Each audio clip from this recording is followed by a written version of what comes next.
Assalamualaikum warahmatullahi wabarakatuh. Alhamdulillahirabbil alamin. Wa bihi nasta'in wa la 'udwan ni'matin. Wassalatu wassalamu ala asyrofil anbiya'i wal mursalin. Sayyidina wa maulana wa habibina wa syafi'ina Muhammadin sallallahu alaihi wasallam. Asyhadu an la ilaha illallah wa asyhadu anna Muhammadar rasulullah. Amma ba'du. Kepada hadirin yang menonton video ini dan juga kepada hadirin yang dirahmati Allah yang sedang menonton video ini, marilah kita senantiasa meningkatkan ketakwaan, iman kepada Allah dengan menjalankan segala perintah-perintahnya dan menjauhi segala larangan-larangannya. Marilah kita merenungkan sebuah perkara yang pasti semua orang akan mengalaminya, semua orang akan merasakannya, dan itu hak. Apakah itu? Yakni kematian, al-mautu, yang artinya mati. Kematian adalah kenyataan yang tidak dapat ditolak, tidak dapat kita hindari, tidak dapat untuk kita jauhi atau kita sembunyikan oleh siapapun itu, maupun dia seorang pejabat, maupun dia seorang raja, maupun dia seorang presiden, maupun dia seorang menteri, dan maupun dia seorang rakyat biasa seperti kita. Itu akan datang tanpa memandang usia, kekayaan, jabatan, dan apapun. Karena seorang muslim yang memang muslim pasti akan meyakini akan kehendak yang sudah ditakdirkan, kodok kodar yang sudah ditetapkan oleh Allah. Itu tidak akan meleset, kecuali beberapa ada seorang muslim atau muslimah yang menggunakan ilmu hitam, menggunakan susu, menggunakan pegangan ajimat yang lain-lainnya itu. Bukan dia tidak menemui mati atau ajal, tapi yang pasti dia akan kembali kepada sang penciptanya, yakni Allah Subhanahu wa Ta'ala.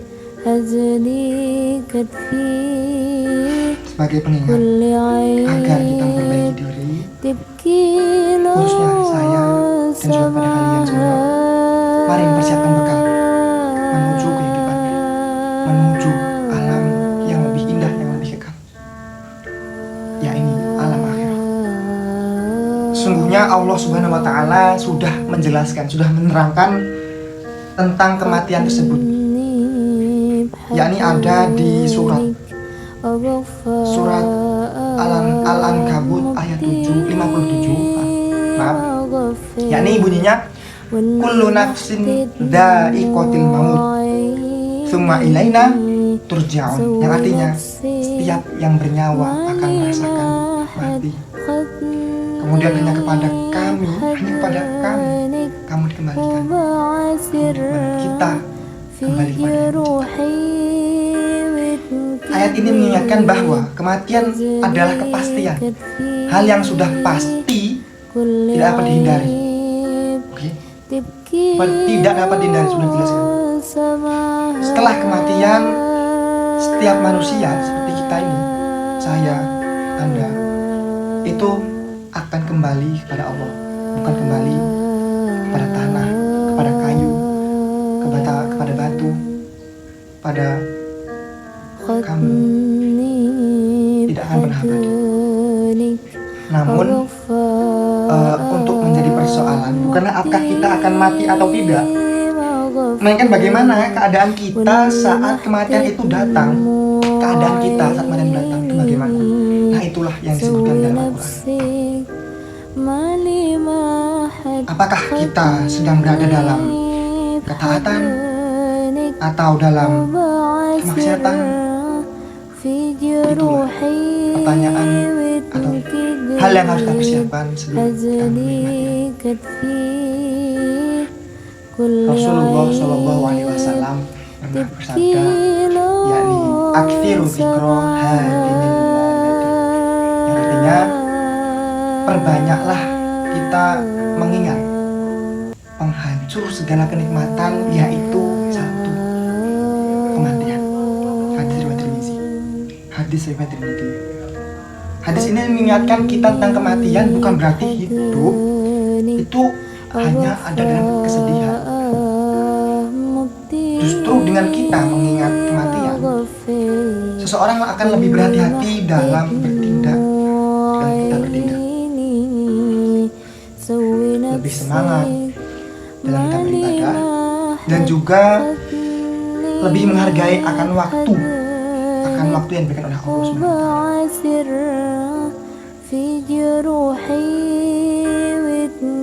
Ketika seorang meninggal dunia, semua yang dibanggakan selama hidup akan tertinggal, seperti jabatan, kendaraan, rumah, harta, tidak akan masuk dalam yang lahat atau dalam kuburan. Yang menemani kita hanyalah amal ibadah yang kita perbuat, yang kita lakukan selama kita hidup di dunia. Dan Rasul bersabda kembali, yakni idza matal limayyitu maqulu limalaikati ma qaddama wa yaqulu nafsu ma khallafa. Yang artinya apabila seseorang meninggal dunia, para malaikat berkata, apa yang ia bawa berupa amal, sedangkan manusia berkata, apa yang telah ia tinggalkan berupa harta. Saya ulangi, apabila seorang meninggal dunia, para malaikat berkata, apa yang telah ia bawa, apakah berupa amal, sedangkan manusia berkata, apa yang telah ia tinggalkan berupa harta yang kita tinggalkan. Jadi hadis ini mengingatkan bahwa yang bernilai di sisi Allah bukanlah hal-hal yang mahal, bukanlah barang atau benda, melainkan apa yang telah kita persiapkan sebagai bekal untuk akhirat. Oleh sebab itu, mari kita memperbanyak amal soleh, menjaga sholat 5 waktu, berbakti kepada orang tua, memperbanyak sedekah, menjaga lisan, serta senantiasa memohon ampunan kepada Allah. Kematian adalah nasihat terbaik yang tidak pernah berdusta. Kematian adalah nasihat terbaik yang tidak pernah berdusta. Setiap hari kita menyaksikan orang meninggal dunia, tapi sering nggak? Tapi pernah atau tidak? Kita lupa bahwa suatu saat nama kita lah yang akan dipasang di dalam batu atau di batu nisan tersebut. Selagi masih diberi kesempatan hidup, marilah kita perbaiki. Mari kita perbaiki. Kita, bukan saya ataupun Anda yang mendengar dan menonton. Mari bersama-sama memperbaiki hubungan kita dengan Allah dan sama manusia. Jangan menunda-nunda tobat dan jangan menunda ibadah. Karena ketika ajal telah tiba, udah gak ada yang namanya kesempatan untuk kembali ke jalannya Allah. Sudah terlanjur nyawa kita tidak ada dalam jasad. Pada penonton yang dirahmati Allah, untuk teringat kembali kematian adalah nasihat terbaik yang tidak akan berdusta. Setiap hari kita menyaksikan orang meninggal dunia, tapi tidak sering kita ingat bahwa suatu saat nanti kitalah yang akan disebut di dalam kabar duka tersebut. Selagi masih diberikan kesempatan hidup, marilah kita memperbaiki hubungan kita dengan Allah dan sesama manusia. Jangan menunda yang namanya tobat Jangan menunda ibadah dan jangan menunda berbuat kebaikan, karena kita tidak tahu kapan ajal atau kapan nama kita yang akan jatuh, daun kita yang akan jatuh di Sidratul Muntaha atau kita akan merasakan kematian. Mari kita tutup dengan berdoa. Bismillahirrahmanirrahim. Allahumma ja'alna ghairu a'malina ghairu timaha wa ghairu ayyamina yauma naliqa warzuqna husnal likhatimah.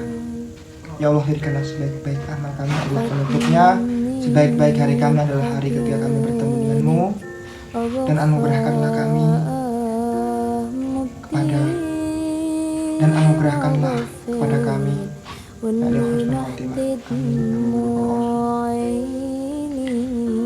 atas banyaknya kesalahan dalam saya berbicara atau menyampaikan hadis yang kurang pas atau kurang enak didengar. Saya mohon maaf sebanyak-banyaknya kepada hadirin yang menonton, dan kepada Allah saya mohon ampun.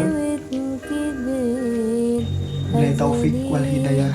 Wassalamualaikum warahmatullahi wabarakatuh.